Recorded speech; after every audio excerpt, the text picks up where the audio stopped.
kapan kita jadi orang kaya? Teman Berham kaya sekali. Dia suka mentraktir teman sekelas. Berham juga ingin seperti dia. Berham, coba lihat betapa kayanya iman yang kita miliki dalam Yesus Kristus dan betapa anugerah yang Tuhan limpahkan dalam hati kita. Kasih Allah terlalu besar, Ia tidak hanya memberikan kepastian keselamatan, tetapi seluruh kelimpahan hidup diberikan kepada kita lewat firman-Nya. Terima kasih, Ma. Sudah buka pengertian yang benar. Ampuni saya, Tuhan. Teman-teman, mari kita perhatikan perkataan Kristus ketika Ia dituduh merusak hari Sabat. Biar pengertian kita tentang hari Sabat juga dikoreksi. Yuk, siap? Halo adik-adik, kita bertemu kembali di dalam Saat Teduh BDKA.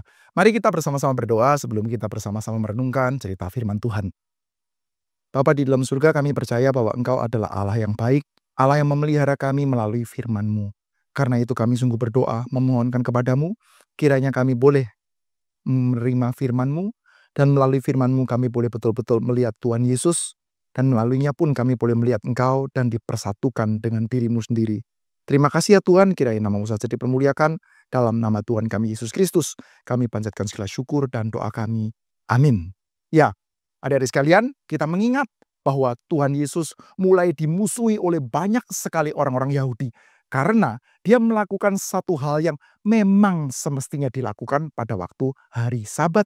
Yaitu apa? Kita mengingat-ingat kembali bahwa Sabat adalah satu buah perintah Tuhan yang pada intinya memberikan kepada seseorang itu pembebasan. Dan kita sudah bisa melihat ya bahwa ada orang yang sudah terkurung, terbelenggu selama 38 tahun terbelenggu di dalam penyakitnya dia. Dan bahkan tidak memiliki pengharapan sekali lagi untuk dia itu bisa sembuh. Tidak punya pengharapan untuk dia suatu hari nanti bisa beribadah kepada Tuhan dengan masuk ke bait suci di Yerusalem. Dia sudah tidak lagi punya pengharapan itu. Tetapi Tuhan Yesus menghidupkan kembali pengharapannya. Tuhan Yesus berkata kepada dia dan dia pun sembuh oleh kuasa perkataan dari Tuhan kita, Yesus Kristus. Itu adalah hal yang sudah semestinya dilakukan oleh Tuhan Yesus Kristus di hari Sabat. Paling tepat dilakukan di hari Sabat. Tetapi banyak orang-orang Yahudi pada waktu itu mengerti hari Sabat secara sangat salah.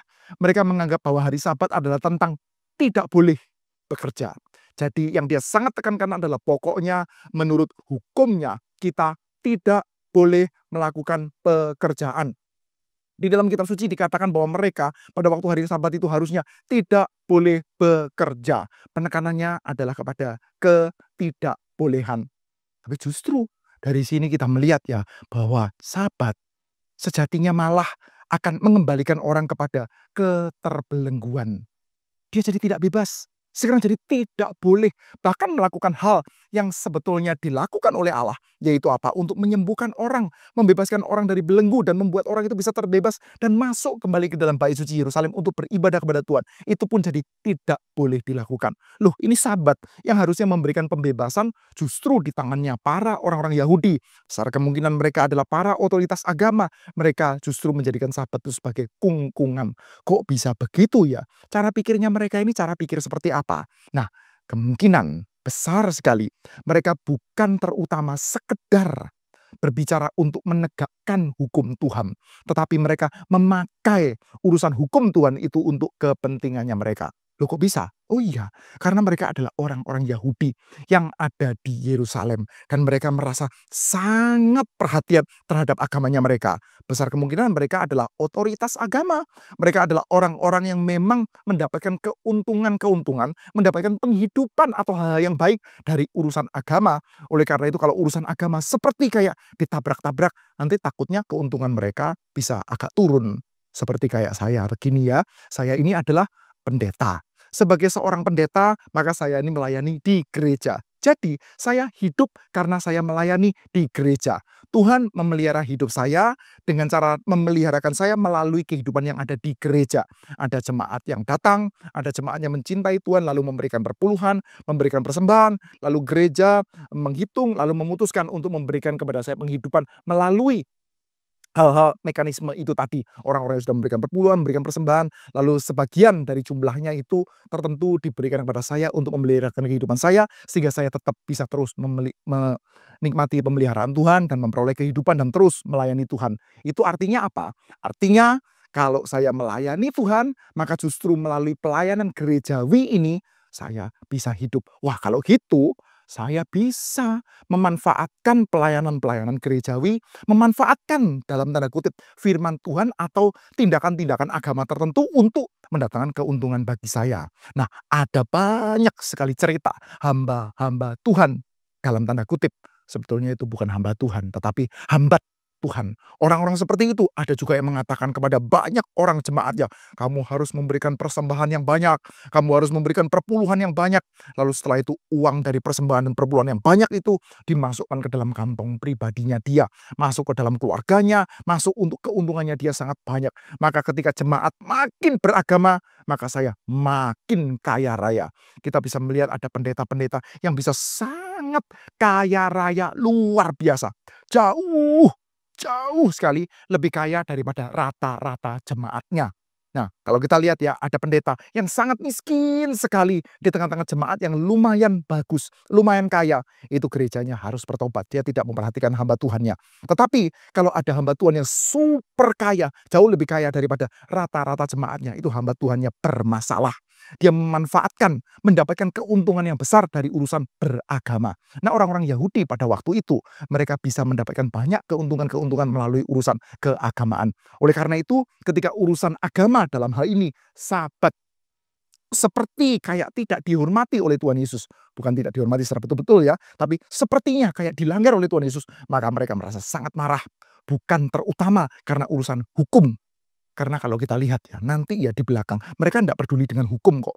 Mereka itu akan menjadi orang-orang yang akhirnya menuduh Tuhan Yesus dengan tuduhan-tuduhan palsu, sampai akhirnya Tuhan Yesus yang benar itu dipersalahkan menurut hukumnya mereka dengan cara yang sangat-sangat kotor.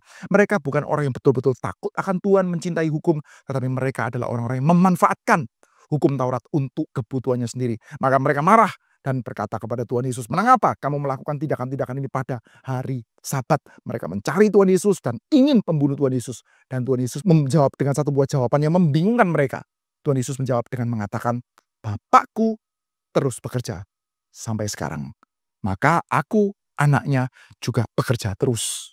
Tuhan Yesus juga mengatakan, "Apapun saja yang aku lakukan, anak melakukan dari apa yang dia lihat dari Bapa. Anak tidak dapat melakukan apapun saja selain kecuali yang dilihat dari Bapa." Maka Tuhan Yesus mengatakan, "Kenapa kok saya bekerja? Karena Bapa juga bekerja." Wih, kalau begitu Allah Bapa melanggar hari Sabat. Dia yang kasih hukum, dia yang langgar hukum.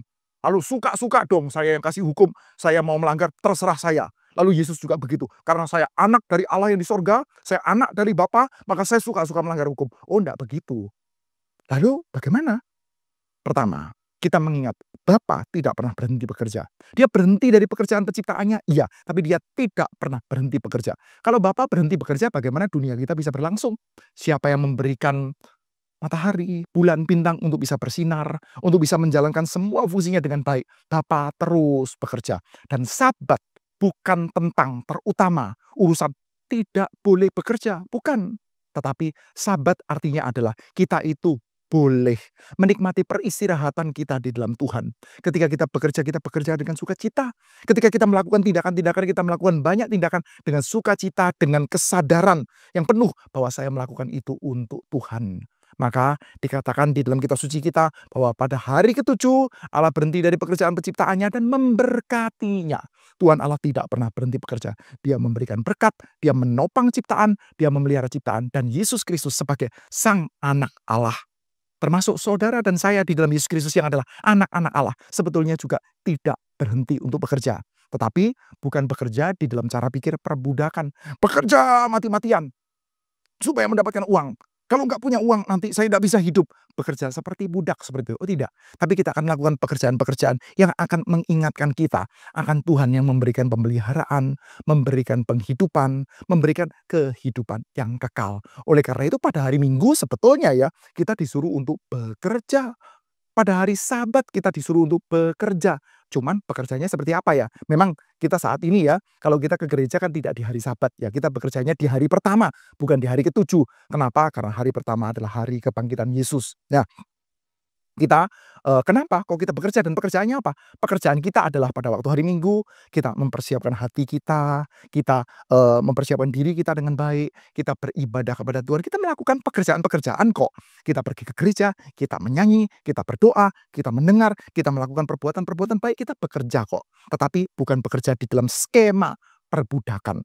Seperti halnya Bapa bekerja, memberikan pemeliharaan, menopang kehidupan, kita juga bekerja, berdoa bagi kebaikan, berdoa bagi kehidupan, berdoa bagi banyak orang. Itu namanya adalah anak-anak Allah. Maka Tuhan Yesus mengatakan, Bapakku bekerja dan aku terus bekerja. Dan ucapan itu justru membuat orang-orang Yahudi itu marah sekali. Dia semakin ingin membunuh Tuhan Yesus. Kalau pikir bahwa kalau kamu mengatakan dirimu adalah anak Allah, kamu menyatakan Allah adalah Bapamu, kamu sudah mempersamakan diri dengan Tuhan. Wah, mereka menjadi begitu marah. Dan kita tahu, memang Tuhan Yesus adalah Tuhan. Memang Yesus Kristus adalah Tuhan. Dia adalah anak Allah yang kekal. Dia memang seperti itu. Tetapi bukan sekedar karena itu loh. Sebetulnya memang anak Bapa dan saudara dan saya yang juga adalah anak-anak Allah di dalam Yesus Kristus pun juga dipanggil terus untuk bekerja. Bekerja sekali lagi. Kita berdoa, mendoakan banyak orang, itu artinya kita bekerja untuk kehidupan. Kita itu terus berdoa untuk penginjilan, artinya kita bekerja untuk kehidupan kekal bagi banyak orang. Biarlah adik-adik sekalian, saudara dan saya menjadi orang-orang yang sadar akan perintah-perintah Tuhan. Dan inti dari perintah Tuhan tersebut, Tuhan memerintahkan hari Sabat. Bukan untuk mengurung kita, tidak boleh ini, tidak boleh itu. Tetapi untuk membebaskan kita, membuat kita bisa mendongak kepada Tuhan yang memberikan kehidupan, dan membuat kita itu bukan dengan kuasa Tuhan berjalan untuk menjadi agen-agen, menjadi utusan-utusan Tuhan untuk menyebarkan kehidupan. Kiranya Tuhan menyertai setiap kita. Mari kita bersama-sama berdoa.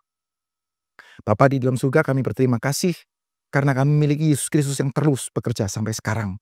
Kami bersyukur karena Yesus Kristus terus berdoa syafaat bagi kami.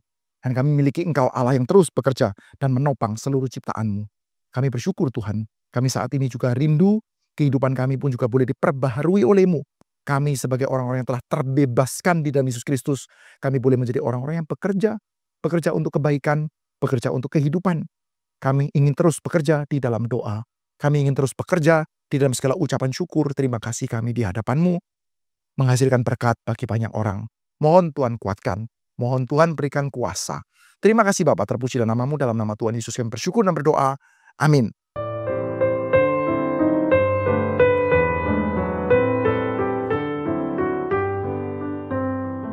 Berham pikir, kalau hari Sabat manusia tidak boleh bekerja, berarti Allah juga tidak usah bekerja. Serem sekali kalau Tuhan sedetik saja berhenti menopang dunia ini. Alkitab mencatat pada hari ke-7, Allah menyelesaikan pekerjaan yang telah dilakukannya dan beristirahat pada hari ke-7. Jadi, apa makna hari Sabat? Sekalipun manusia diminta untuk beristirahat pada hari ke-7, namun Allah tidak melarang umatnya melakukan hal yang berkaitan dengan kemuliaan Allah. Betapa baiknya Tuhan yang memberi kebahagiaan pada manusia. Jangan sampai kita menyalahgunakan makna hari Sabat dalam pengertian sempit. Ingat, di hari Sabat juga ada pemberitaan firman yang menjadi sarana anugerah menerima keselamatan dari Tuhan. Kita harus belajar terus dari Yohanes pasal 6 ayat 1 sampai dengan 15. Sampai jumpa.